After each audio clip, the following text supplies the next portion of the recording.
Hello, and welcome to this Miklix video where I'm going to show you how to defeat the boss called Fire Giant in Mountaintops of the Giants in Elden Ring. As you probably know, bosses in Elden Ring are divided into 3 tiers. From lowest to highest, field bosses, greater enemy bosses and finally demigods and legends. Fire Giant is in the highest tier, legendary bosses, and is found guarding the Forge of the Giants and the Mountaintops of the Giants. He is a mandatory boss and must be defeated in order to progress to Crumbling Farum Azula and continue the main story of the game. As I was approaching the area where I believed the next glorious battle would take place, I came across a glowing summoning sign in the snow. It turned out to be the strange being and old ally, Alexander the Warrior Jar.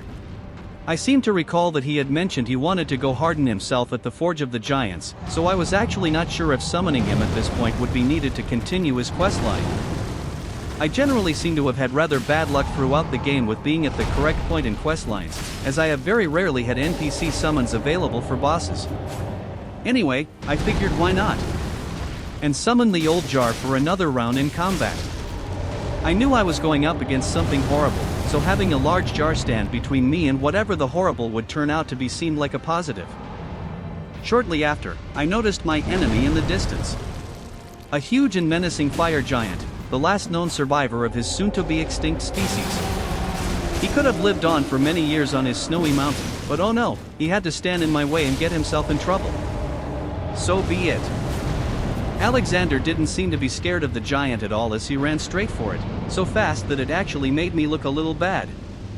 I can honestly say that I have never ever in my entire life, at any point, been outdone by a jar no matter what the task was, and I wasn't about to start now, so I sprinted past him and reached the giant first.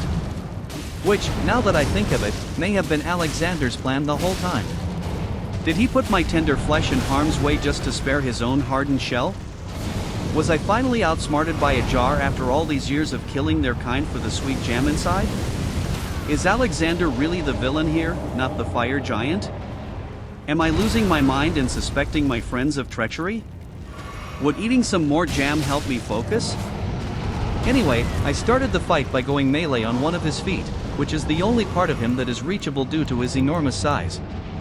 It felt a bit like fighting one of those large golem creatures that I have come across at several other points in the game, with a very big difference being that those can usually be stance broken pretty easily and opened up for a juicy critical hit, but this giant will have none of that. In hindsight, I think I would have had more fun with this fight if I had used ranged combat the whole time. I generally dislike going melee with these huge enemies where I can't see what's going on and am generally just trying not to get stomped on. But as it happened, I wasn't very prepared for what kind of fight this would be, as just about the only thing I knew about the fire giant in advance was his name, and I ended up killing him on the first attempt. Not long into the fight, I did decide to summon some more help in the form of Redmane Knight Ogha, whom I had recently leveled up in order to have some ranged support as well. The fire giant seemed to roll around a lot and be difficult to stay in melee range of, so I figured a knight shooting great arrows at him from range would be just the thing to speed things up a bit. In the beginning of the fight, I focused on hitting one of his feet with my katanas and generally just tried to stay alive. At around half health, a cutscene plays in which the giant will break off one of his feet and then continue the fight crawling and rolling around. I don't know if this will always happen or if it was just because I was slicing up said foot really well, but it probably will. I mean, if I had been shooting arrows at his face from range, it would be strange to break off a foot. This actually makes me want to try the fight one more time, just to see if that would make him rip off his head instead. Probably not, but it sure would speed up the fight quite a bit. Anyway, in Phase 2, after the whole self-dismemberment ordeal, I tried to go melee again but quickly decided it was getting too dangerous as he seemed to roll around more and also do more fire area of effect attacks, so I gained some range and then proceeded to nuke him with Bolt of Gransax instead. If I had known this is how the fight would have gone from the beginning, I would definitely have switched my gear around a bit. Most notably, the Godfrey icon would have boosted the damage from Bolt of Gransax a fair bit, and the Flamedrake talisman would have negated some of the giant's area of effect attacks. Oh well, I managed to pull through anyway. I did manage to take aggro a few times, but as I was rolling away like I was in some sort of Limp Bizkit video, I noticed that Redmane Knight Ogha was shooting arrows at him from afar, so my devious plan worked flawlessly. Well, it kind of worked. Getting chased around a snowy mountain by a really angry giant is usually the kind of work I prefer to outsource to spirit ashes and NPCs, as it just doesn't seem to be very befitting for a future Elden Lord. After the fire giant is dead, you need to go up the chain to the edge of the large forge and then run around to the left, but don't try to go down into the forge itself as that will instantly kill you. At the end of the left edge, you will find a site of grace. If you rest there, you have the option of speaking to Melina, who will ask you if you're ready to commit a cardinal sin. I obviously answered yes to this as I'm always ready for some fun, and I actually had a very specific cardinal in mind, at which point she proceeded to set the tree on fire, just like that. I know that's what we came here to do, but it was still more than I expected.